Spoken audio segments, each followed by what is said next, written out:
All right. Good evening, everybody. It's Wednesday, August 20th, and it is the regularly scheduled August Water Pollution Control Authority meeting. There was a posted agenda. Any changes to the posted agenda? All right. Seeing none, we will move along the agenda. Item number 2, communications, approval of the July 16th meeting minutes. Second. Questions, comments? All in favor? Unanimous. All right. Thank you, everybody. Item number 3, old business. To hear, consider, and act on a modified sewer connection request for a proposed multi-unit residential development project consisting of the construction of a single building with a total of 100 residential apartments with a mix of 1 and 2 bedroom units for a total of 146 bedrooms at 108 Bureau Street. Note, connection will occur at the 8-inch clay pipe on Haley Avenue. Hi, good evening, everyone. I'm Attorney Stephen Bellis. I represent 108 Bureau, and Brian Nesteriak from B&B Engineering is on the screen if you have any questions for him. This is a project that's before the Planning and Zoning Commission for an apartment building, as the chairman has stated, and we're just looking for an approval after a review by your consultant. Questions? Not any motions?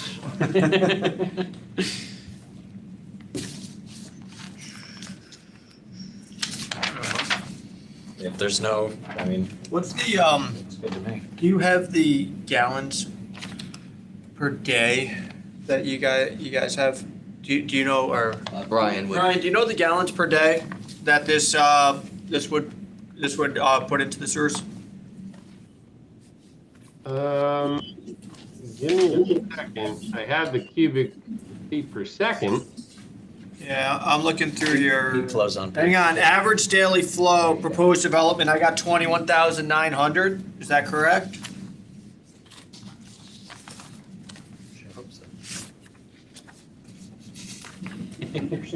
So we could ask. Yes, Thank you. sorry. That is the average daily flow. Okay. Okay. Give me 1 second here.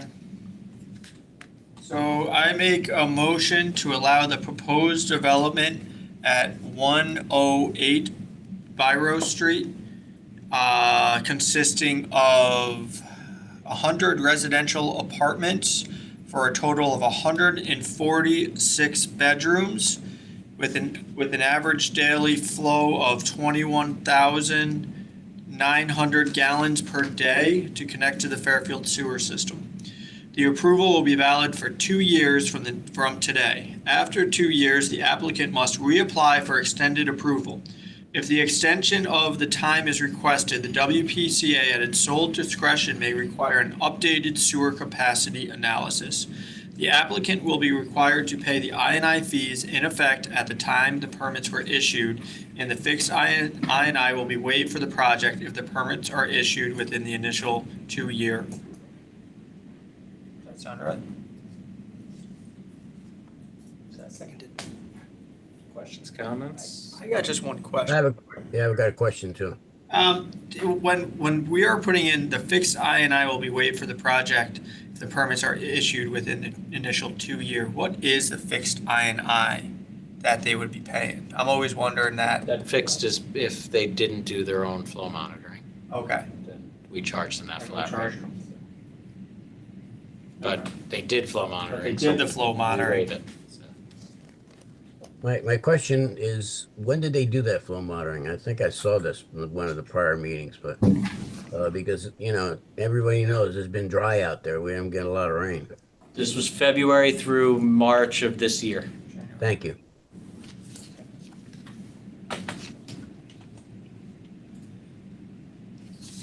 January 28th, March 11th. Oh, there you go, yeah. I just saw the table. They get the rain. Right, exactly. Yep. And Wright Pierce reviewed this and they're, This is Wright Pierce's Yep. report, so. they're on Confirmed board. with the- Confirmed.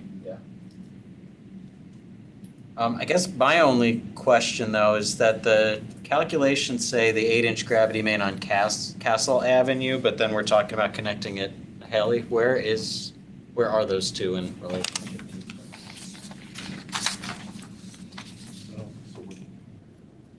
There's the meter for Castle and then there's Haley. Yeah, Haley's Is there here. a question for the Key point. applicant? Is the applicant's present? Oh, so this is upstream? Yep. Okay. So it's totally fine. There's only one connection point listed on the drawing, on the graphic. Right, that's the proposed, yeah, exactly. I didn't see that graphic. All in favor? Unanimous, all right, thank you. Thank you all very much. Thank you. Sorry to keep you so long. Yeah. Speed it up next time, will you guys? Take it easy.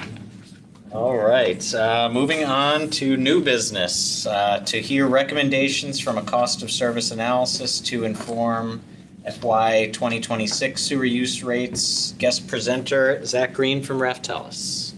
Happy to introduce Zach Green as the rep from Raftellus, who has been managing WPCA's first ever rate study.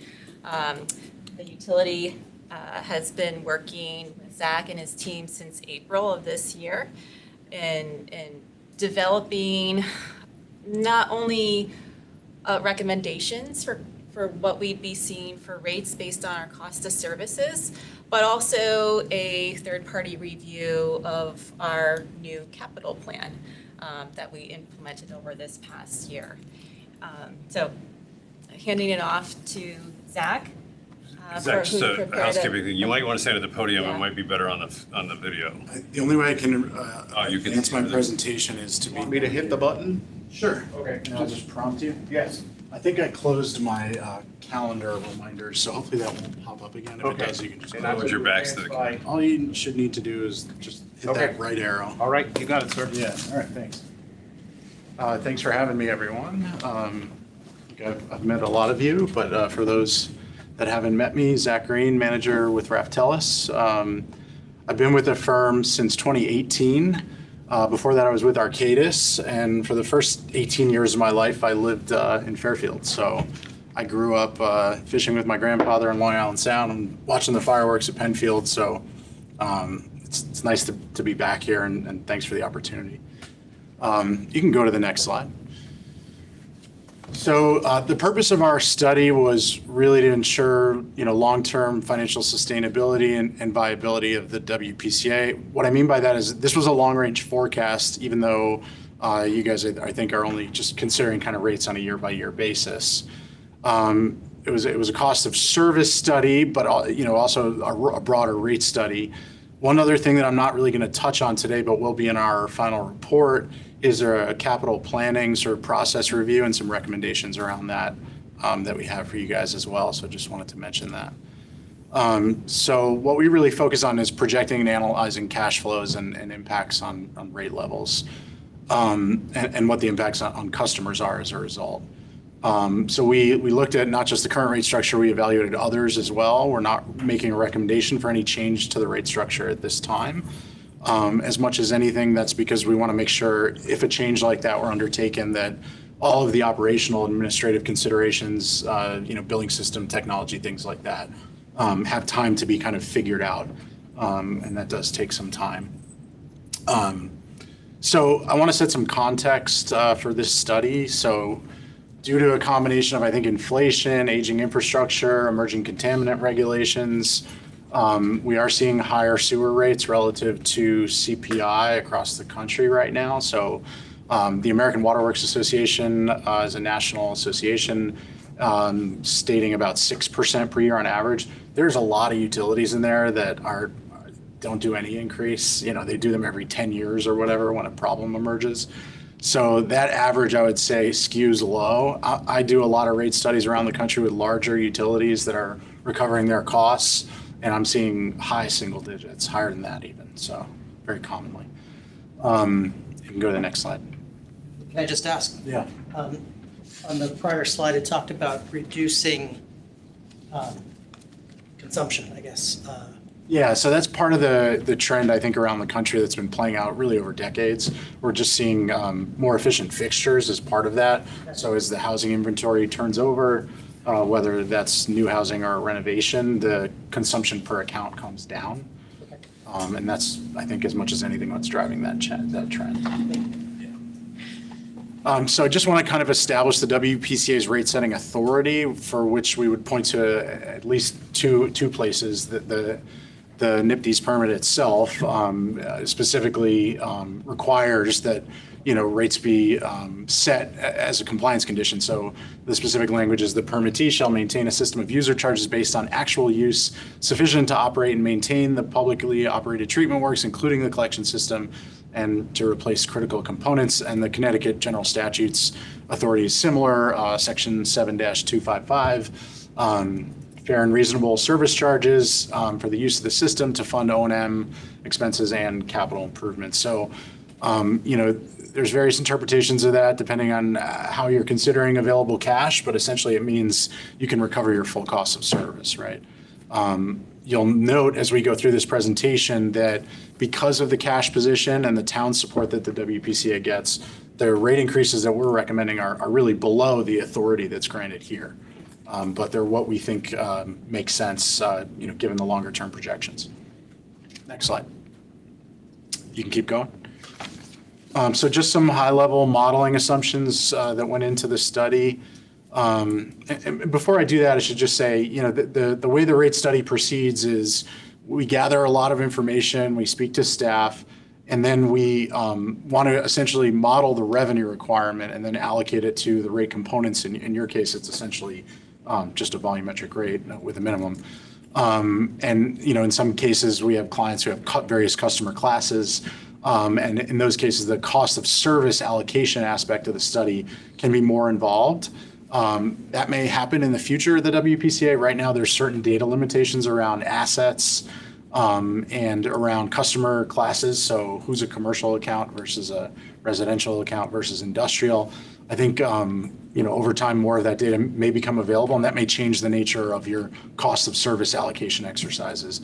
The one we did here is relatively straightforward. So the O&M projections, were based off of 2025 budget year. We didn't have actuals, obviously, for 25 or even for 24 when we started the study. We also had some near-term known realities that the WPCA gave us through about 2028. We looked at kind of a combination of what the WPCA knew about next year and the next few years in terms of staffing and certain expense line items like that. And then after that, we did a more general sort of inflationary assumption for the O&M expense portion of the revenue requirement. The average across the variable increases that the WPCA had in those early years was actually near 3% in aggregate. It's just kind of line item by line item, they varied. You guys recently established a fund balance policy with a target of 20% of the total revenue requirement. So our goal in the model was to make sure we maintained that throughout even the much longer term forecast period than I'm going to share today. And that fund balance has also been, I think, designed to be applied during a period of intense capital investment that the WPCA is entering. And so our modeling accounts for that as well. For financing capital, the assumption in the model is that it would go via the town bond issuances. The rate impacts that we model do not consider the town-funded portions. That comes out of the general. So we carve that out and just look at the impacts to the WPCA revenue requirement. There's a debt service coverage ratio, I think, that the town looks at, but there's no obligation for the WPCA individually. So we did not set a threshold target that we had to meet for debt service coverage because you're not formally part of the indenture. In terms of the baseline revenue growth estimates, so what would happen to revenue if we don't increase the rate? That's driven obviously by the usage and the per account and the number of accounts. We looked at historical data and decided on about a 0.5% increase per year in consumption and flat growth in accounts. Now we know, as we just saw, there is some growth in accounts, but it's relatively modest compared to the total. Also, until those accounts are paying your rates and in service, we don't like to put them into our baseline assumptions. We'd rather be more conservative. And so since the percentage increase in accounts was relatively near zero, we kept it flat. Can I Yeah. ask about the other numbers of 0.5%? Yes. So on slide 1, you said national trend is that consumption's going down. Yeah. And here. Per account. Per account, okay. Yeah. And here it's flat accounts. So if it's really going down per account, we've got flat accounts, why is ours going up? So Fairfield, as you know, is becoming denser, right? So we have more restaurants, which are high users. We have some verticality coming to the community. I last lived here in 2002, and the buildings are getting higher downtown.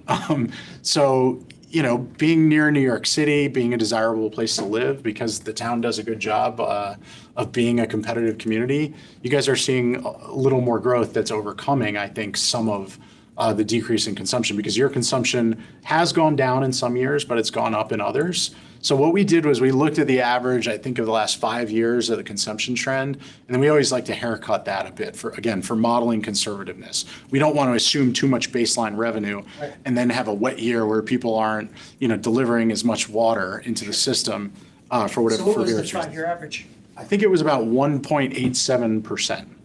So what we typically do is we want to cut off about 1% from that. So that would be 0.87%. To de-risk everything. And then we round down for conservativeness. Now, if the growth continues, then you may need lower rate increases in future years. But we don't want to lean on that because, like I said, within the last 5 years, there was a year where consumption was down from the year before. So we're modeling it slightly up for conservativeness. Yeah, and if you look at the demographics of the town, we don't know what happens next, right? We know we've had a very unusual 5-year period with people leaving, New York and moving further away. So Sure. it's hard to know whether it's going to continue to grow or decline. Yeah. I appreciate the conservativeness. Sure. Next slide. So this is fund overview just on the revenue requirement side. So what you see here, if you look at OpEx, there's no cash funded capital. We're leveraging debt for that sort of intergenerational equity to pay that capital over time. Especially since you guys are, benefiting from relatively good terms on your financing through the town. So we have nothing on that PAYGO or cash funded capital line.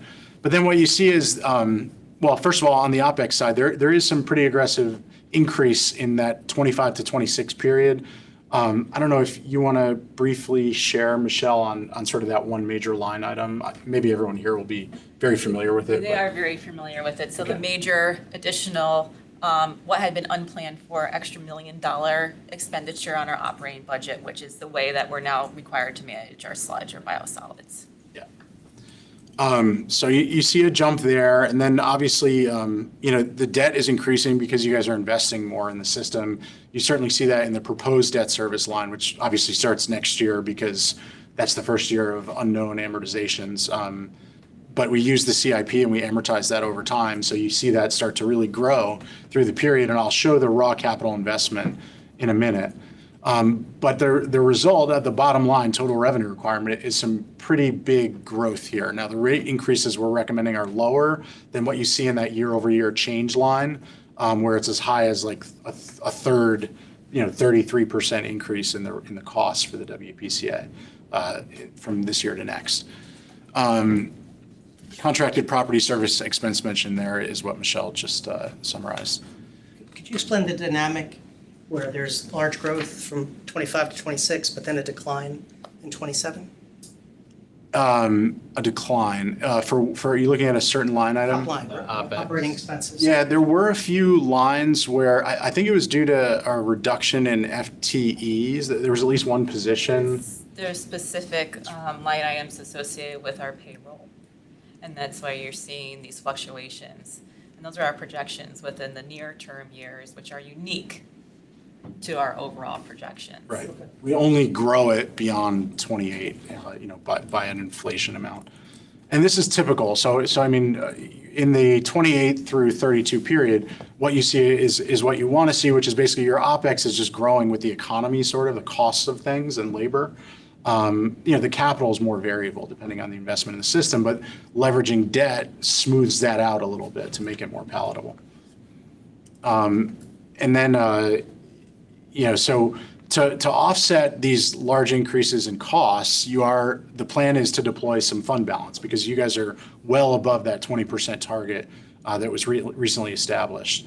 And so we'll see kind of how that plays out in the coming slides. Before we look at the recommendations, I want to show you what happens if you don't increase rates at all. So you can go to the next slide. So this is, I mentioned I would show you the capital investment levels by year. So this is not amortized debt. This is how much you guys are investing in the system over this sort of 5 to 7 year period that Michelle wanted us to focus on. And you can see that, we have capital investment levels that are as high as the total revenue requirement in some of these years, $10, $11 million. So that's significant, right? And debt financing, it helps, but it's a period of sort of significant investment in the system that will pay operational and service level benefits over time. But when you get to this period, this is the time when you can justify larger rate increases, unfortunately for customers, but it sort of pays dividends over the long term. And you can see it's all kind of hitting on that, town debt line there. We're showing sort of what some of the other ways to pay for these things are in some cases, but they're all zero in this case. And I know Michelle has talked about trying to pursue more grants in the future, so that line may help down the road too. You can go to the next slide. All right, so I was saying, I wanted to show you guys just kind of like the baseline. If we don't increase the rates, what happens? Well, what happens is the revenue requirement overcomes the revenue levels quite quickly and quite dramatically. And if we do that, your fund balance would get eaten down really quick. And then you could be vulnerable, to unexpected costs or capital costs that come in higher than currently estimated, right? Which is always a variable. Or just general inflation in the economy that's more We dig aggressive. into the 20% pretty quickly. Yes. Yeah, and you'll see that on the next slide. So this is the fund balance, right? So by 2030, you're below your target, and then thereafter you're actually in the hole. So we need to get ahead of that, right? If you wait and let the fund balance get eaten away really quickly with lower or no rate increases, you get into that hole pretty quickly.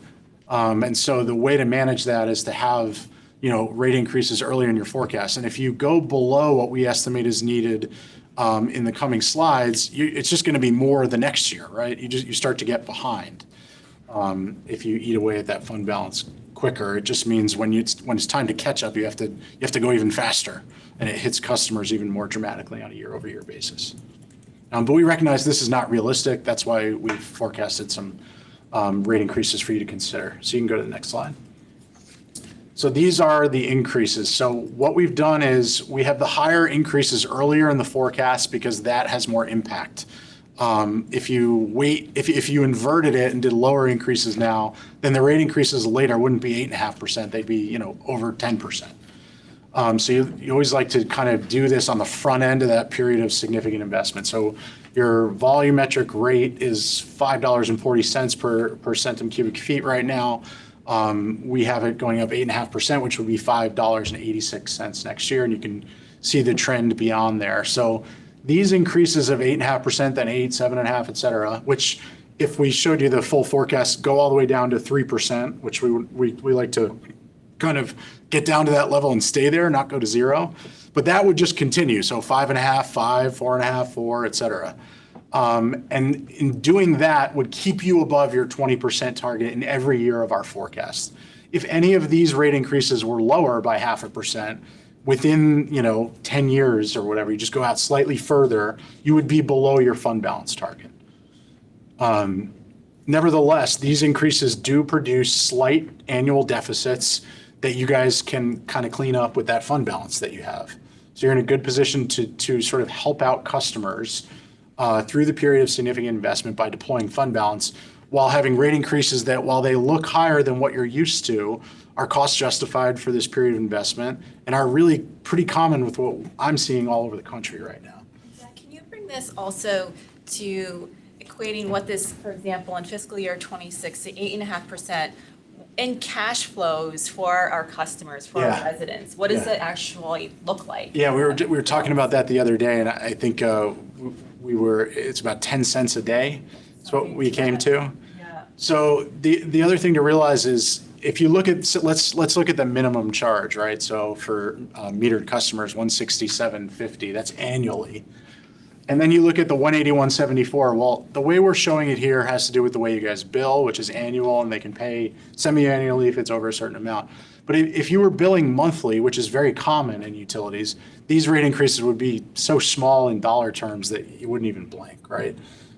So the annual charge makes it maybe look a little less digestible, but I think it's reasonable, and we have some slides coming that will compare to your peers that I think demonstrate that even more so, which is a reflection of the, I think, sound management of the utility that's gone on over time. So you're in a good financial position coming into the period of heavier investment. One comment on this one is Yeah. just, I'm pretty sure, and somebody can correct me if I'm wrong, that we have to bill in 5-cent increments. So Okay. instead of Good percentages, to know. like 586 would probably, I would. Is that in your ordinance or? No, it's our billing system. Oh. We have to do 5-cent increments, or at least we did a couple of years ago. I don't think that's changed. So. That's correct. Okay, I wasn't aware of that limitation. If we need to change anything presentationally to fit that, just let us know. I would just, I've got a feeling it probably doesn't make a significant impact to go down from Probably not. 586 to 585 and then Well, maybe guess what? In 27, we're going up. 633 up to 635. Yeah. Okay. I think if we just round to significant digits, we'll be okay. Okay. Next slide. So this is that cash flow trend showing revenues and all the expenses. And what you see is you're much tighter to the line now with your revenues, compared to where we were, where that black line was pretty much flat. Next slide. And you were projecting what, like after 2027, a 3% increase per year for your expenses? O&M expenses, yeah. Mhm. The CIP is obviously driven by your plan of investment, so that's more variable. So here you can basically see you're well above your line there, your 20% target, which is the red line. Again, if you go out further, we do get a little closer to it, out 10, 15 years, but with the rates we're recommending, it's much more digestible, allows for much more uncertainty, act of God, things like that. Again, capital costs coming in higher than expected. This way you have a little bit of room and you don't sort of jump down too quickly. Next slide. So this is what a typical residential customer would experience as a result of these increases. The 60 CCF level is right near the median. I think it's like 62 or something. We just picked a round number. So about, $25 a year plus from 324 to 352. Again, annually. If you think about it on a monthly basis and compare that to the way your Netflix bill or your cable bill goes up, I think you'd see that these are relatively modest. And this is, I think, an interesting slide that Michelle helped us gather some data for. So this compares the volumetric rate to peers in the area, as well as statewide, as well as one community that's out of the county but has a similar demographic profile to you. So just a couple notes here. So Stanford was the lowest of the groups surveyed at 5.25. That was recently a decrease from, I think, like 546 because they had some debt fall off. I think their leadership went to their board with a recommendation to stay at 546, but the board pushed down. But that's like this fiscal year, whereas so you're at 586 next fiscal year, and you're the second lowest among this survey, which includes data from as far back as 2019. So the statewide average in 2019 was almost $6. And you're well below that even out into the forecast period, which is great. And those rates, those numbers would have come up by now. I don't have statewide data that's current, but it would be much higher. Something to consider when we speak of Stanford and consider their rate Yeah. decrease is how they manage their biosolids. And so they have a composting facility, very different type of composting than the composting Fairfield has been performing until just recently. So they're still gaining revenue off of that versus incurring a significant expenditure as we are. Also their capital improvement plan. Matt, you know from visiting with Stanford and John as well, it's very far along and very well established and developed. So that's a consideration too when it comes to pacing the projects. Getting this comparison though to how we're doing with other towns would be very helpful. Like if Lisa Claire could find a way to communicate that out in one of the messaging vehicles that we have. Yeah. Because I think very few people are aware that we line up quite well Yeah. in comparison to, others same size and shape as Fairfield. So Yeah, I mean, we help clients with mailers all the time, and I think these kinds of views, especially maybe do as a bar chart, always very impactful. I agree. And none of these towns here that you have a variation of rates between residential and commercial? Some of them do. So there's some notes here. Just other notes on Stanford. I mean, they're really big, right? So there's some scale efficiency there. They also have a wholesale customer who's paying a higher rate. That's actually on here. That's Darien. But does Stanford have a commercial rate or no? I was trying to look into that because I know they have a range of customers. Yeah. Michelle actually spoke to their GM. Their manager, and they have this one Yeah. uniform rate Okay. across the board. Yeah. Yeah, but it's noted here who does have, Okay. Yeah, so Trumbull is one that with an industrial rate that's higher, and even despite that, which is obviously providing additional revenue from those customers, their rate is more than is almost $1 more than you on a Bridgeport per also CCF on basis. But does Bridgeport have a commercial rate in a residential, or they're all one?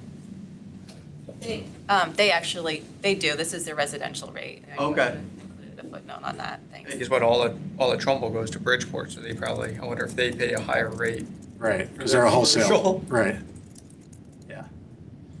So, I mean, you guys are in a good position, and I think even with the increases through this period, if this information can help communicate and, help customers sort of stomach some of the increases, I think it's a good way to communicate it. Wallingford is the town with a similar demographic profile, and you can see they're kind of off the charts there, almost $9 per CCF. Are they conveyance and treatment also? Yes. That high? Wow. So I think, pretty good story here, although I know that percentage increases are a little higher than what you guys are used to. Next slide. I can keep going. So again, I want to be clear, we're not recommending any of the alternatives to the right of that dotted line that's circled. The dotted line is just the 8.5%, same rate structure as you currently have.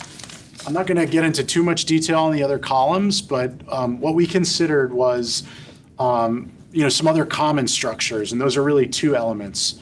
One is adding a fixed charge that varies by meter size based on AWWA's sort of industry recognized meter capacity ratios for meters of different sizes. That's typically how you differentiate a fixed charge by meter size. So we add that in all three alternatives, and then in alternative one, it's just that fixed charge by meter size plus a volumetric rate. In alternative two, we have two tiers to the volumetric rate, increasing blocks, so that higher users get a higher rate for the top end of their usage. And then a three-tier rate, which is the same thing, just fixed charge with three tiers to the volumetric rate. And so there's various reasons why you might do that. Sometimes you might go through a cost of service exercise that shows that certain users are driving more or less cost in the system. We don't have that answer at this time, but other communities as a policy basis to sort of incentivize consumption or due to a sentiment that sort of the largest users are creating the need for a larger system, and therefore maybe they should pay more, disproportionately more of the revenue requirement on a per unit basis. They will just make a policy change to have higher rates at higher tiers. And so in the two-tier rate, it's 1.5x. In the three-tier rate, it's 1.25x for the middle tier, 1.5 for the higher tier in terms of the multiplier in the volumetric rate levels. And those are typical multipliers when it's more of a policy decision versus sort of a cost of service calculation.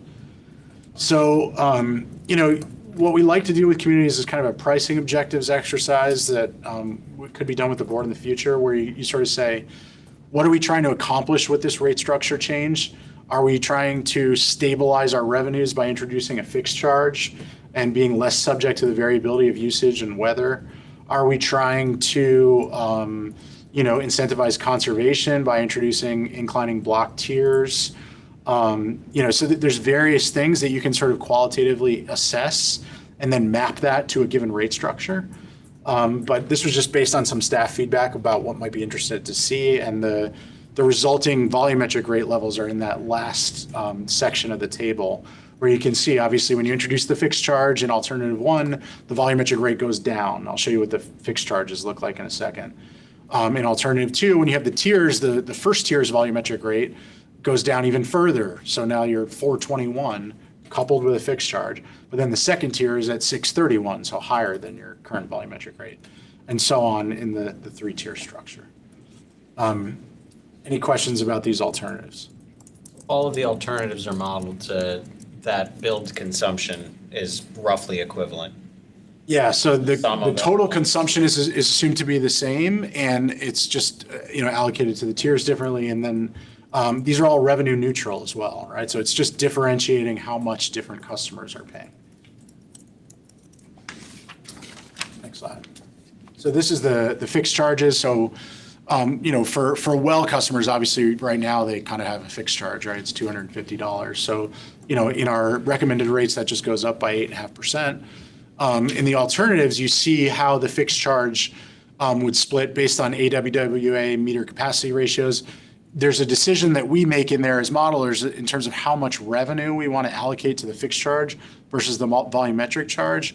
Again, if we had sufficient data, you can do that through cost of service modeling, but oftentimes there's a haircut on that for the fixed charge portion, because you might find commonly that about 80% of your costs are fixed, but you don't want to charge 80% of a customer's bill as something that they can't vary through their behavior.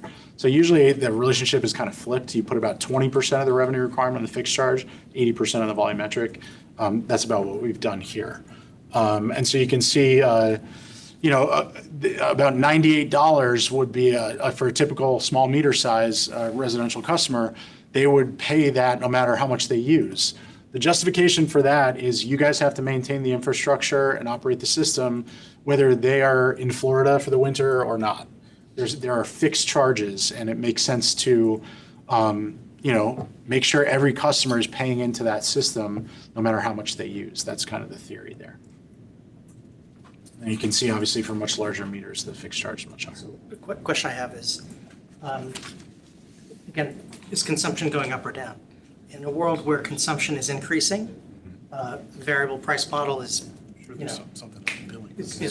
works for everybody. Yeah. But in a world where consumption starts to decline, Right. you end up with stranded fixed costs Sure. at the utility. Right. Given that we're really on the fence there, I just wonder if it really is worthwhile, if not now, in the next 5 years, do we really need to move to more of a fixed rate structure?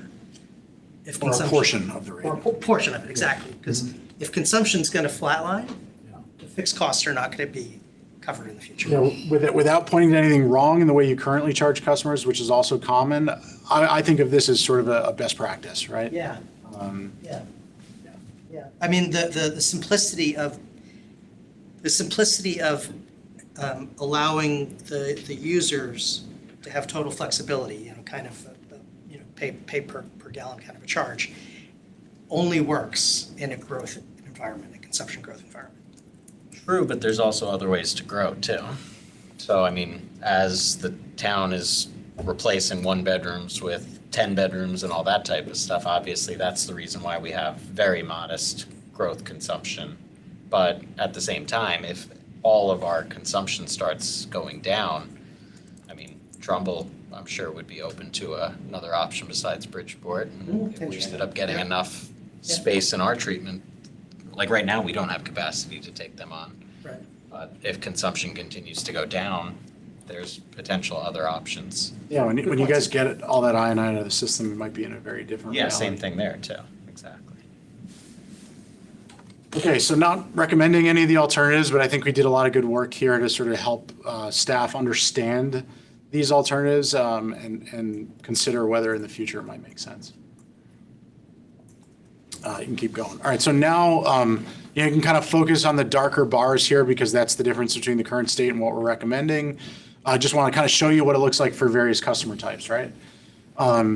So low volume residential, this is about equal to the usage that equates to the minimum bill that you charge. So about 31 CCF for a 5/8 inch meter. The meter size isn't super relevant, given you're not charging that way for now.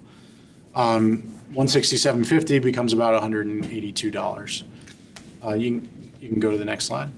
So typical customer, again, we saw this before. You can see over to the right what it looks like under the alternatives. We did sort of fully model that. So what happens is under alternative one, because a portion of a typical customer's bill is now sort of unavoidable, their bill goes up slightly, even though the volumetric portion of the rate is lower. And then under the other alternatives, again, these are higher.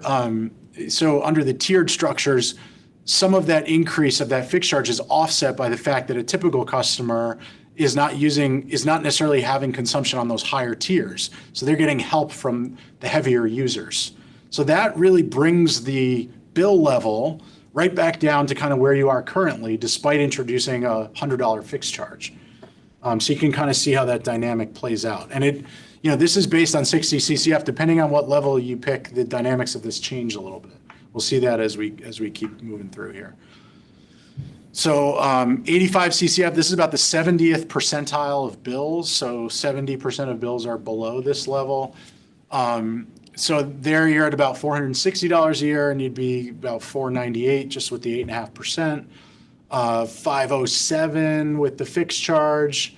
But again, you bring the tiering down, even a higher volume residential customer is going to get a benefit from the higher fixed charges from large meters, as well as the higher tier consumption from the very heavy users. 85 CCF is maybe a house that's using a little more water, maybe a bigger household with more people in it that's not necessarily higher income or a big property. They're still looking pretty good under the tiered structure. Next slide. So if we get into sort of the lower bound of your top 10 customers, this is where the tiering starts to hit, right? So now your bill goes up in alternative two, right? I mean, these are people who are paying over $30,000 a year currently for sewer service. These are 8-inch meters, so they're getting a high fixed charge under the modeled alternatives. But again, those will only be revisited in the future. We're not recommending any of those dashed bars. Next slide. So I know there's some large institutions in the community that are really kind of off the charts, kind of your two largest customers. They're 23,000 centum cubic feet and 78,000 centum cubic feet. We just want to make sure we pay attention to our largest customers whenever we're doing a change to the rate level or the rate structure. So you can see it's about $10,000 for one of the institutions and about, less than 40 for the other one. Again, that's just the 8.5%. We didn't model the alternatives because there's a lot of different meters for these customers, and there's a question of whether they would be aggregated into one fixed charge or multiple fixed charges under the alternative. So we just kind of modeled this for now. I know that, if the rate alternatives were really significant financial impacts for them, that information would be looked at very carefully. So, we don't have the results for the alternatives for the large institutions at this time, but it's something to obviously carefully consider in the future. That's it, but I'm happy to answer any questions. I have a question. Yes. I'm not sure that the group can, two things. One, Michelle, can we get a copy of this presentation? It was pretty good. For sure, it'll be shared after tonight's meeting with the whole commission. Okay, this is something that I've asked year after year after year, and I'm wondering if moving forward that something else has to change. When you talk about the academic schools, colleges, okay, they don't pay, do they? And yet they keep adding and adding and adding more buildings and more, services over there. Are you referring to property tax or? No, I think Ron, are you talking about Sacred Heart or Fairfield U or the educational, kind of the Fairfield Public Schools? No, just talking about Fairfield U and Sacred Heart. They pay sewer fee, but they don't pay property tax. Is that the question, or? So that would be Yeah. that, correct? That's what that slide shows. They should be paying both. We were directed to refer to them as large institutions. Thank you. Yes, let's do that. Yeah, so I mean, if some of your revenue requirement is being funded by the town revenues, then they're getting a subsidy.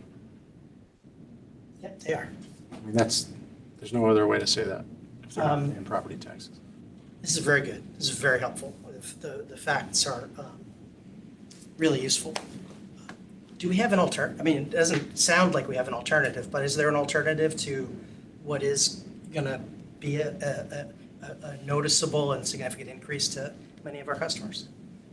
I mean, the alternative is higher increases later, I guess I would say. Yeah. Right. Run a deficit for a while, just kick it down the road. Or ask the town to do more, or find grant revenues, right? Right. Right, and so we could look at potentially other funding opportunities that we could pursue through grants, loans that we pay back over time. We could look at our funding policy, which is, honestly, it's still in a draft form.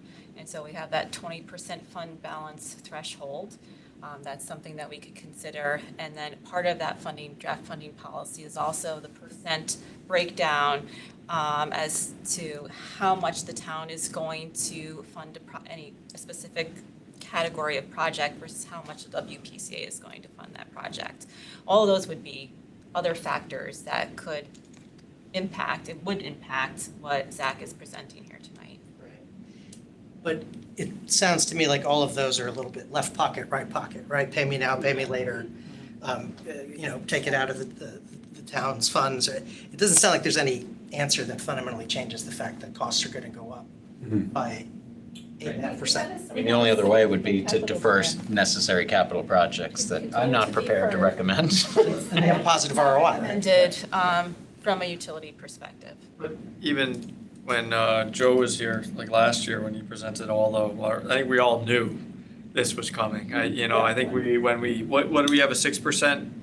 What did we do last year? And I think we're kind of like battling it. Between 5 and 6. 5 and 6. I think it was like and we're kind of like, well, we're gonna have to increase more because now we got that. Now we just increase more of our capital expenditures, and thank goodness the town's taking care of, helping us out and taking care of a lot, stepping up and doing that. Delay. But we all knew this was gonna happen. Right.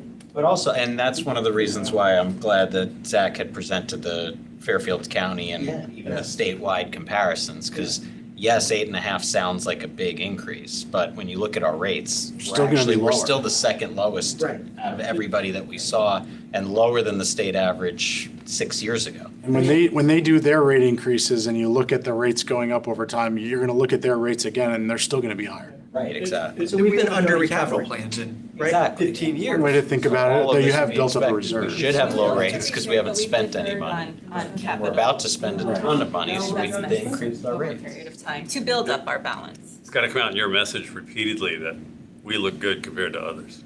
Well, I mean, I think that we can message that, but the 8% is going to be the talking point. And the increase from last year. And I think that there's variables in terms of, I'd be curious if we went into more fund balance to kind of lower the rate, what that would impact for. Wouldn't want to do What that. you would see is that in whatever year of the future you choose, rather than being 6%, that year would have to be 9%. Otherwise, you're going to start to get down towards your 20% target in our forecast. If I had the model up, I could show you right now.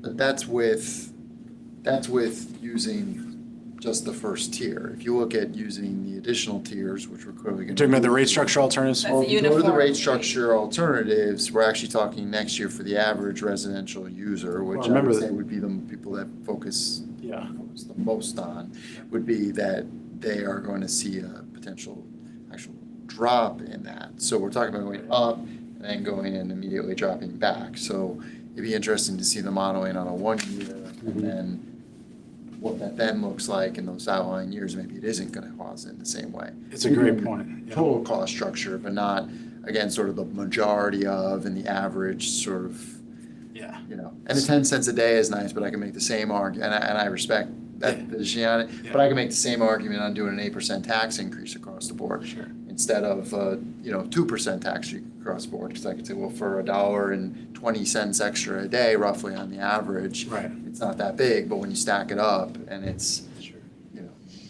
One thing we should consider, if we're going to message at any point in the future an intent to use volumetric and a fixed rate, the impact it has on our lowest volume customers, and the type of customers those actually are. It could be a segment of our most challenged community, and it's a more significant bump up for that group. So it's a real consideration for the town. And there's various levers you can pull. We looked at these two aspects of the fixed charge by meter size and the tiers, but there's also, a usage allowance you could include in the fixed charge that can help those customers. There's various ways to think about that, or hardship discounts. But you're right. I mean, it depends which customer cohort you're focusing on. Differential impacts, even in a revenue neutral way to sort of balance. structure alternative. Yeah. When we do our rates, we average, I think, 3 months in the winter time. Do you see most towns doing that with average winter time, or do they just get your yearly bills from Aquarion and send them out? It's an interesting question. I don't have the data on industry-wide how common is average winter consumption, but I can tell you it's very common. We see it all the time, including in the Northeast, because there's a recognition that maybe if you're filling your pool or you're irrigating, it's not necessarily getting back to the wastewater system, and you're billing based on water consumption. So, but it's very common. Okay, so that's kind of an industry standard for winter. Yeah, I mean, it's intuitive, I think, for customers too. Go I ahead. think you had made the comment during your presentation that if we were to actually seriously consider the alternative structures, you would recommend doing a cost of service study ahead of that? Well, I mean, it's subject to data availability. This was a cost of service study. There's different kinds of cost of service studies. So, I mean, I think the recommendations here could be implemented and defensible. If your billing system changes and there's more available data, if you have an asset management program and a really good handle on assets in place and their depreciated value and everything, and they're all categorized, and we can leverage that data and do more study of this. Yeah. But so at this point, though, you feel like we have enough data to justify going with one of those alternatives, or no? We feel like they're supportable. I think the only reason we sort of paused on the discussion on them was the administrative timeline. Administrative and technical requirements that would go into programming the billing software that we use. That's helpful. Collector's office. We talked internally that we hit the ground running right away. Michelle already has things in motion, like to spark this, so that we don't put it on the shelf and 6 months from now find out we need 6 months and. It'll take a good year for us. Oh, I figured no matter what, we're sticking with the Definitely, current structure for this year. Yeah, but definitely. I was just even curious if we wanted. wanted to entertain it, for subsequent years. So. Yeah, I mentioned them in part because they are viable if we start buckling down now and don't delay. Yeah, the tools that you're looking at bringing into the rate structure are ones that are very common among the largest, most sophisticated utilities in the country. So, and I think, the town is changing and growing, and I think you're right to kind of consider those things and see if they make sense for you. But yeah, I think they're supportable as calculated currently. It's just that administrative question. And I don't disagree with David's recommendation or suggestion to potentially see what a reduced rate in 1 year would look like if we implemented the combined fixed and volumetric rates in subsequent years. It would be interesting data output to evaluate. But there are quite a few unknowns still to be resolved to determine if we're even able to go to that type of rate structure framework.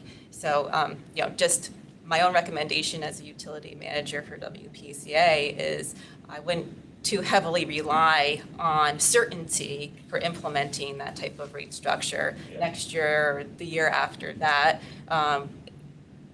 Yeah, I mean, Putting that out there. you might find that the billing system investment needed is significant enough that you're like, the juice is not worth the squeeze.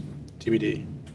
I mean, all it's doing is just moving the beans from one category to another. Should we be managing our own billing, or should we have someone do that for us? Well, our tax collector's office actually manages the billing for us. We pay for those services, and they use a billing service for that. And so we're Third-party service. the third-party service. So we're paying into it. We're not physically staff within the utility at town. We're not currently managing that. So we're reliant upon, the So other if it's ultimately a third party, then shouldn't we share with them our expectations for what they can support? Yeah, so we're already in those discussions. Okay. Yeah, so our tax collector's office and myself have already Yeah. started those discussions. I mean, if they're a third-party provider in the market and they can't provide these kind of standards, maybe we should be talking to somebody else. You know, it's surprising. Yeah, and I'm not sure what services are being contracted through the tax collector, if it's more just printing and mailing, or you might be referring to the It's software, the yeah. technology. Exactly, the billing system. Yeah, and Yeah. it's working with our water service provider, yeah. Those are some pretty outdated restrictions. 5 cent thing. Yeah. Have my own, like even just on that website, when you I've go been to on the the sewer provider one side, and you let can't me put your tell you. name in and Oh, I've had issues. had with that discussion, it's mind boggling, so I think this should spark that and we as a town should, total agreement. As working on the provider side, I can tell you that my customers would, this would not be Yeah. a discussion that they would stick around for. They would say, see ya.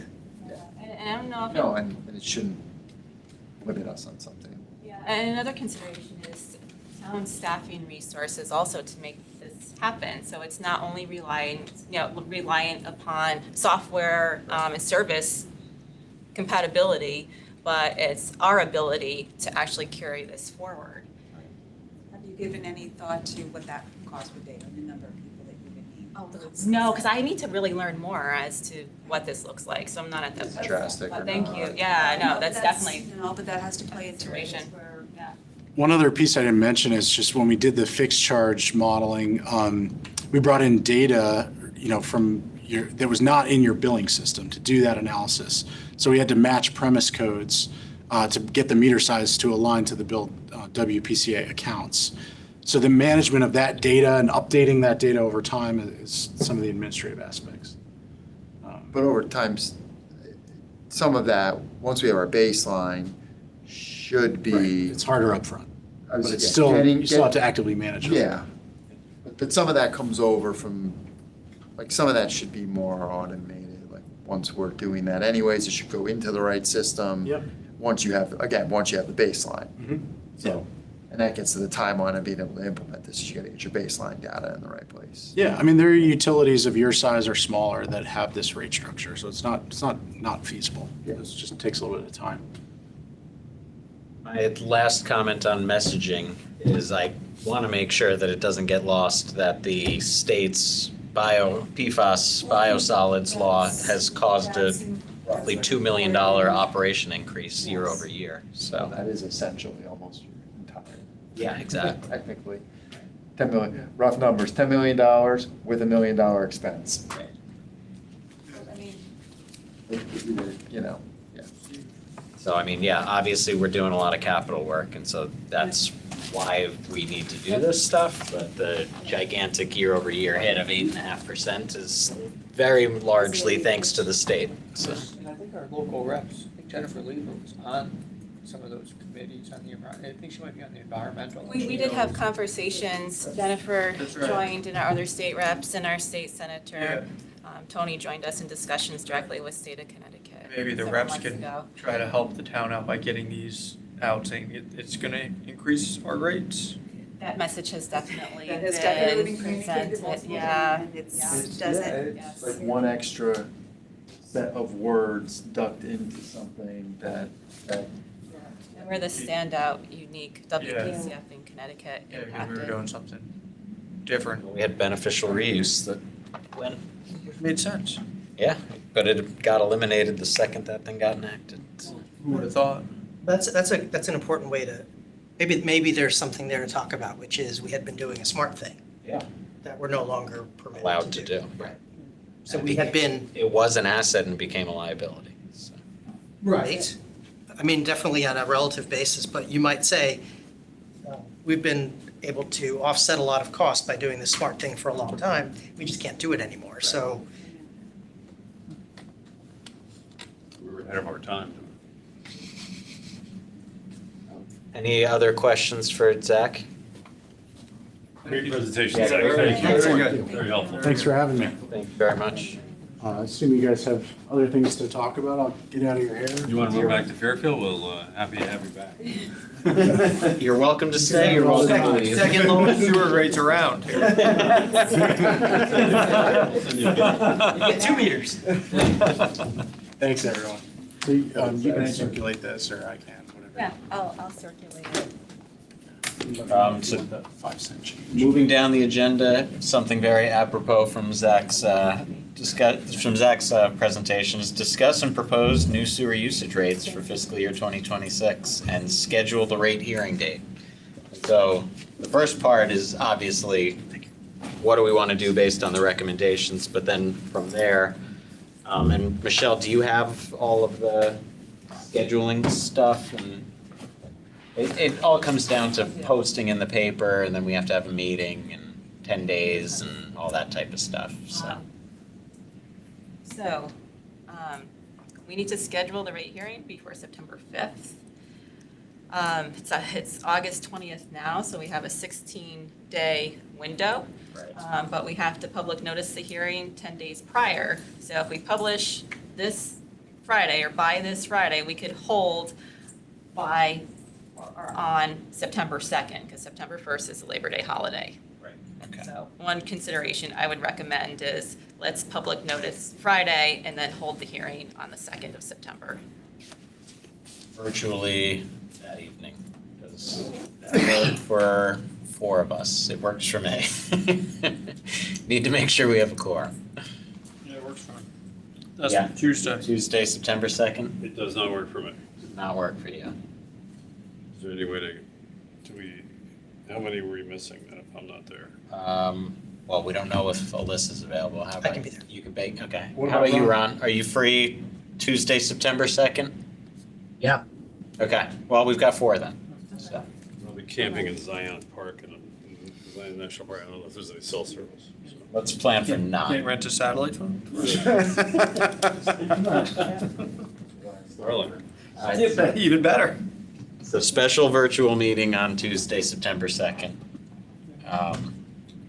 And then in terms of our proposed sewer usage rates, I'll start the conversation. I would move to go with Zach's recommendation of the 8.5%, give or take a percentage point to get to a 5 or a 0. Yeah, I would ask them to rerun the numbers with the 5s and the 0s. I think that, hopefully it's de minimis as you suggested, but, run that. But it sounds like we really don't have the capability to go with alternatives, 1, 2, or 3 for this year, right? We're too rushed anyway, Right. and there's too many unknowns. So Right. I think the path of least resistance would just be to So- follow the initial Right. recommendation. Obviously, that's not just mine and yours, it's the whole committee, but that's where my head's at. That's how it Is sounds to me as well. We knew this was coming. Right. It is never a positive.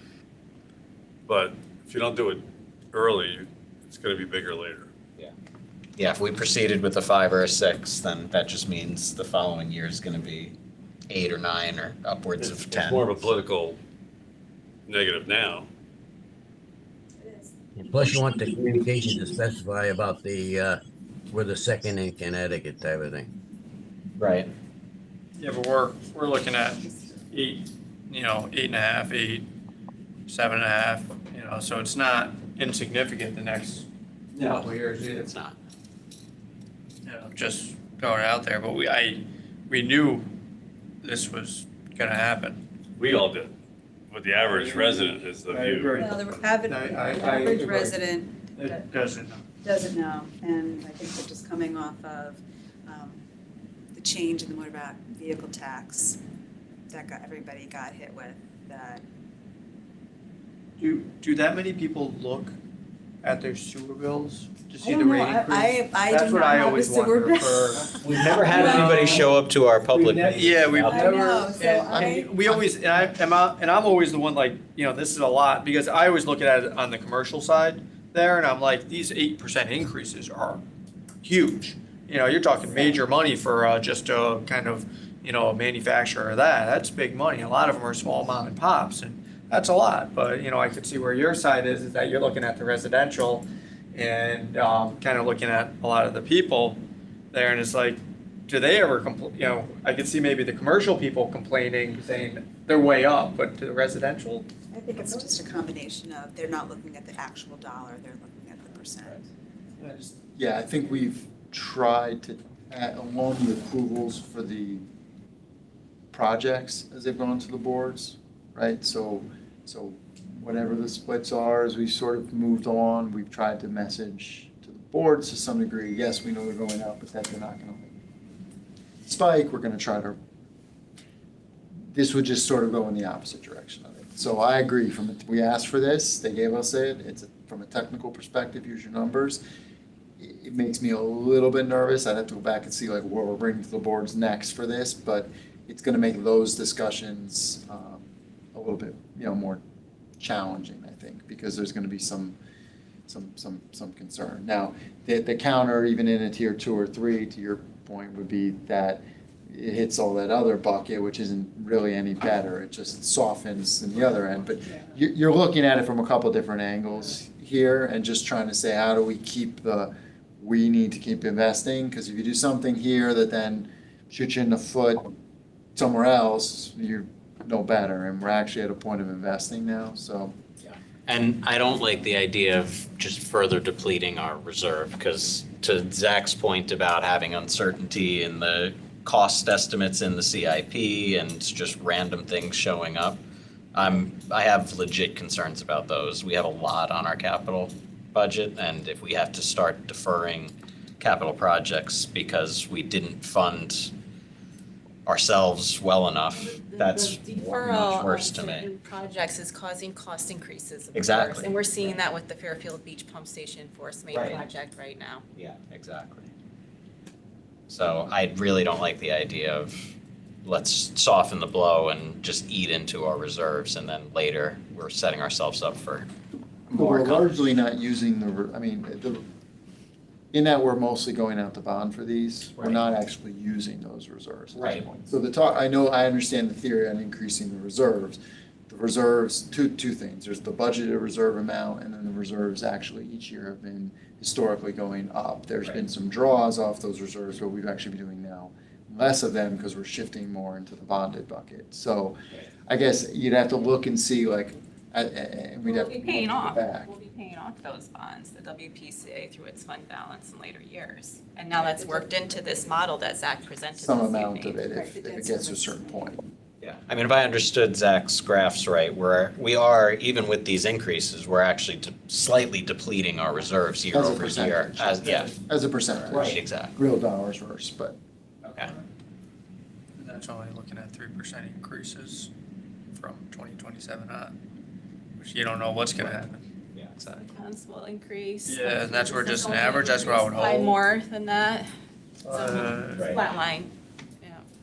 What, how long have you gotten with this system that you have, most of it's all, 25 plus years old here? We Yeah, we're- continue to put Band-Aids. I mean, it's just the Yeah. reality. Well, no, I- And I'm also very sensitive to what it looks like for our typical customers. And as I said, like, our low volume user is very sensitive to those needs. Right, yeah, exactly. But John and I are putting Band-Aids on a collection system and a treatment facility that are not going to hold for much longer. So it seems that the long-term interests of the town are to fix these legacy problems that you guys have inherited. And capital structure aside, capital structure doesn't fix operational problems. There's no free lunch, right? We have to start. But it's gonna be the town's problem if we don't. Either way, it's gonna be the town's problem. It's either now or 5 years down the line, it's gonna be, we're gonna have a bigger issue where we're gonna be a negative, and we got all these capital improvements that we're gonna keep pushing off. Your I UV am not system's gonna suggesting- go. I'm not suggesting pushing It's- off the it- capital no, I- investment in the no, system yeah, at I all, know. and really just You guys are looking at it pushing from a it. different perspective of the politics right now, which are somewhat precarious, and, This is a hot topic. I'm gonna go to these board meetings and you guys might approve something at this table, but for us to put it on the schedule and to get it through the boards on the other end of it, not particularly the easiest thing. But aren't we a Do the other boards approve quasi? our rates? Yeah, because we're a quasi-independent board, I So thought. Phil You can- had confirmed that the mother board is required to approve WPCA's rates. I asked Not the, the rates, but the capital. but the project. Yeah, Oh, right. I know. Put something- Money's- You put something out and Yeah, even at it- it 100%, runs they can turn around and nix it because it goes on, it's one EIN. You're not, I mean, you have a separate element as an authority, but you're not a completely separate authority. Right. So the Board of Finance or the RTM can turn around and say, you know something, that's great, I love that they'll pay literally 100% of it, and they go, you know what, we're not putting it on the town's, bonding structure. Right. That can occur. The messaging around this is consistently, and I've used the term spiking the rates, we're not gonna spike the rates, right? Well, I think that we're not necessarily spiking the rates. Yeah, I would, Because of the I would push capital- back strongly against spiking the rates. I mean, I think that the change in the biosolids, that's a new, That basically, right, that, I mean, Screw that's. the whole Justifies the that- it- that, rate increase you know, in and of itself. you're These- reacting Probably to would have been a new up 6% expense. this year if that. yes. And Yeah, with no capital project. I think you're right, 5 or 6. just to offset that. Yeah, and if we message that the right way and people understand it the right way, then that maybe, at least for this year's we're doing it is there. You just know, right? Like the reality is you could say that all day long and then somebody turns around and says, well, it's like. I understand all. Because in a good way, like it went in the state of the town, it went in the state of the town again, like in a good way, like somebody's actually paying attention to this and talking about it, but that immediately came with the questions of, well, how much is it gonna cost, right? So now we're actually doing it, so actually people, like I say, everybody out there is massively aware, but like it was very, very openly talked about as a major infrastructure thing that's, But yes, the biosolid piece is really what this year gave, you'd be at a no lower one number should be, potentially. no one should be surprised that we're. Our rates have to that go we up have to because of that, basically cover that expense. Exactly. And we're doing that through a rate increase, and it's. Because the RTM is kind of, I think Zach did a really nice job presenting it. Would it be worth having him go to the RTM? Well, right now, we don't, so Presenting something to or just saying, Chris- this is the reason why. that's for selling our capital. So right now, we're only talking about the rates, which is only us. Nobody else matters for this. I mean, yes, there could be backlash, but At we are some- the kings of that domain, setting the Yeah. rates. At some stage, either him or that presentation in a reworked sort of like addressing the boards that like to understand this, worth entertaining. We should, we can kind of work to what that might look like in the appropriate timing. That'd be more informational. But could be helpful in the toolkit. The one thing I would say is if you might, at this point, wait, barring like at the Capitol Summit, it being massive, where we reference it some, but if you end up going down the funding model and you get further into something like that, you might fast forward and say in 3 months from now, we're at a point where, or 4, whatever, then you have that discussion with like that update, because actually what's gonna happen now is you're gonna go and they're gonna say, well, what are you doing with that? We don't have an answer for it yet. So you don't wanna open up, you wanna go and present and sort of inform. Yeah, I mean, and I have been still relatively new to some of these discussions. In terms of a new model, realistically, it doesn't sound like it's gonna be something that's gonna be operationalized or finalized in 3 months. Right? No, but. So in terms of going to the board. But if you're moving to it, yeah, moving to that. But I think that we need Next to be year. really Next year at the earliest. yeah, my point is you real don't. clarity about Yes. what that looks like and the time that it would take Yes. to model it and test it and make sure that it is effective before we we roll it out. Which is And mostly, so- timeline wise, Yeah. mostly saying like, don't, if you bring that right now and then you have this massive discussion, then Yeah. you're gonna get more questions. You're not even really answering. I mean, It I'm doesn't bring certainly not clarity, it brings suggesting less that right clarity now at by that any point. means. They can watch this, they can see it. I don't even know you if I'd be ready to suggest it next year, but we can punt that to a future meeting, a month or two One other at thing just to a minimum. consider in regards to the biosolids management change. Yes, it's a hit to our operating budget, but, I mean, it also comes up again in our capital plan. And so we have earmarked at least $500,000, at least $500,000 to address a sludge management study. It's going to be at least that amount. We're benchmarking off of Stanford WPCA, what they invested in a sludge management study. But that was quite a few years ago now. That was about 5 years ago at this point. So there's a double hit there for us. Exactly. And a Management. load of uncertainty still too, in terms of what the capital requirements are as a result of that study. Yeah, correct. You know, what the compliance requirements are through the state of Connecticut. So yeah, there's a lot of uncertainty. So I mean, yeah, my recommendation would be to follow Zach's recommendation of whatever that was, 8.5%. I agree.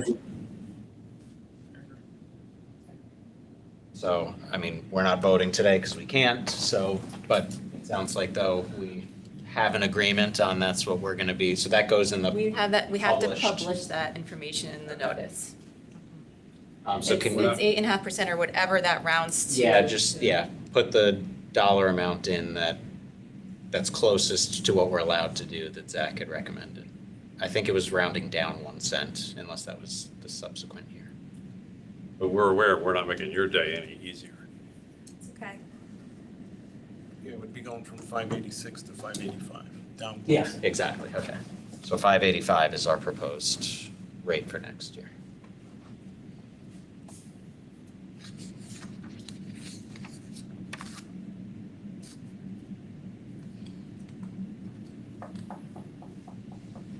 If anybody calls in for our virtual meeting, we've got a whole boatload of reasons why we're doing that.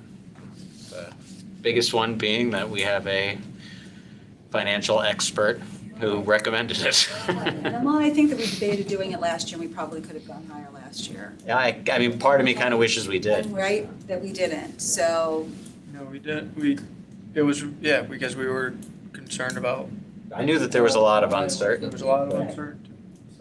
And we didn't know about the biosolids, we put, Exactly. and now we put a lot bigger of a capital plan which needed to be implemented in there, so there is, I think everything that we're doing is very, very defensible, it's just, we haven't done it in 25 years. And now- Wonderful. I think that's, I just think if anybody comes and accuses us of rate spiking, I would say we're actually doing the opposite. By doing this now, we're preventing the need to have to go to a 10% or more in the next 2-3 years. So we're actually trying to soften the blow as opposed to making it an extreme one. That's, Providing for continuance of service. yeah, exactly. It's a changing landscape. The economics are going to change. There's multiple vectors of risk. One of them is, does the RTM decide on different funding priorities, right? I mean, I think it would be irresponsible not to follow Zach's recommendation. Yeah, I agree. Bless you. Any other questions, comments? Good discussion. I'm glad we came to an agreement on that one. If nothing else, moving on to operational status updates. Compliance, bypasses, UV disinfection system, August 6th. August 6th, we have contracted Trojan, who makes the UV system, to come out twice a year to give us a health assessment, go through the machine, make sure everything is as it should be. Towards the end of the day, the panel that is the communicative panel that sends everything back to SCADA had a fault. Had to reset the fault, so that meant powering down that panel. The tech and our guys turned the UV system to hand, which put it at 100% full disinfection mode. Shut the power to the panel to reset the fault. The fault took 45 seconds to reset, which triggered a 0 dose for the day, low dose for the day alarm, which I then reported to the state. But because we had the system in hand, we were ready. We took a sample of the water as it was at the 0%. Notified the state, notified agriculture, this is what happened. Took a reading the next day, 12.6, we're good. Everybody was satisfied, and we avoided that. But because it registered a 0 dose for the day, Recordable. we wanted to be transparent and say, this is what happened, so. So it wasn't actually anything. It wasn't, Yeah. but because it said 0. Right. That's, so. Okay. And everybody was happy, and everything is good. Okay. And no bypasses in the. Good news from a scary situation. Sounds good. Any questions? How did you guys feel when you powered that thing down? Next time it happens, I'll have you sitting with me as I'm sitting there going, come on, and then I get into full internal anger mode and then move around. But- And we were prepared. We had a technician from Trojan. We took the appropriate steps. So because that happened, we recovered and There's a lot of integrity in the way you've approached it, so yes. kudos to you. And we like to keep the state happy. We're very open. We communicate all the time, good, bad, or otherwise. We let them know what's happening. So. All right, NPDES permit renewal application. So that's the topic of the next two items on the agenda is working with state of Connecticut and keeping a clear line of communication. So this is purely informational for the commission that our NIFTY's permit does expire next year around this time, and so we have to get our renewal application into the state 180 days prior to that, and that's what brings us to the April 3rd date.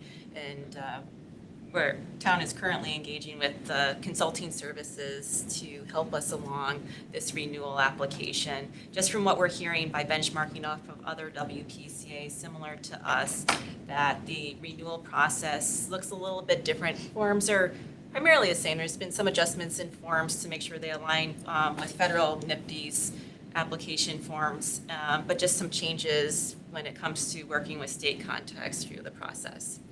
So maybe a little bit more complex than it had been in the past. Thank you. Any questions?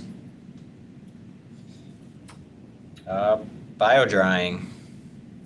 So we have been communicating with DEEP for several months now, actually like probably since last year, around this time, like September of last year, in regards to how that public act was going to or potentially impact our composting facility operations. This all culminated to a pre-application meeting with several compliance programs at DEEP.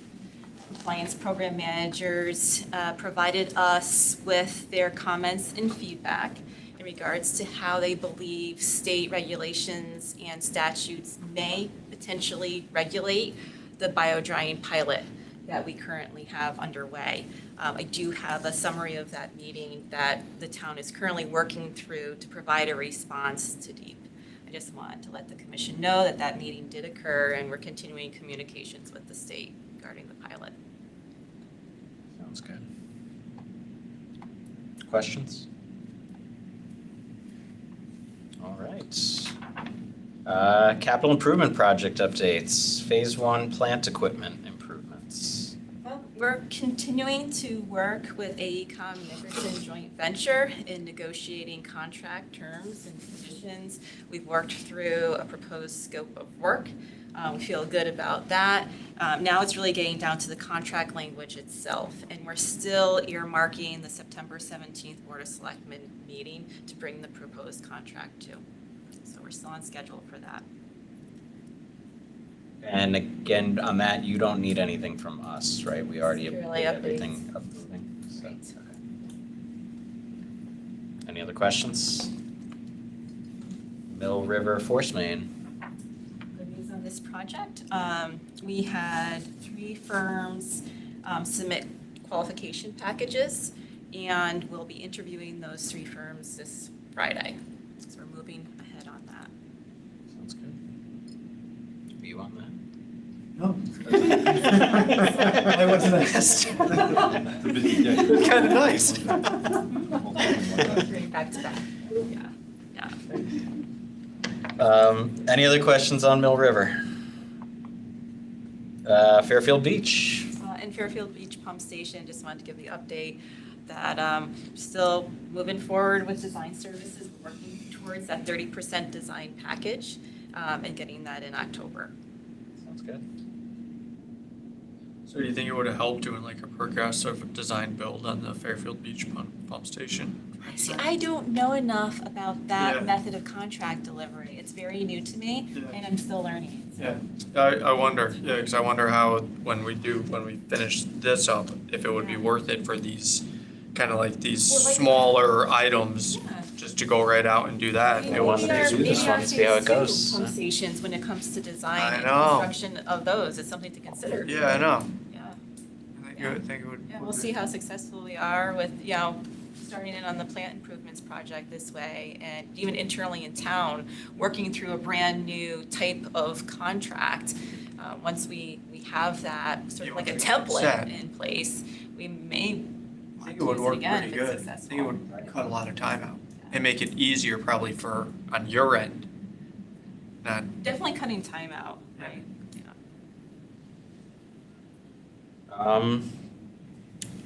Item number 7, other. Is there anything else? Seeing nothing, we're at the end of our agenda. motion to adjourn. Second. All in favor? All right, thank you, everybody.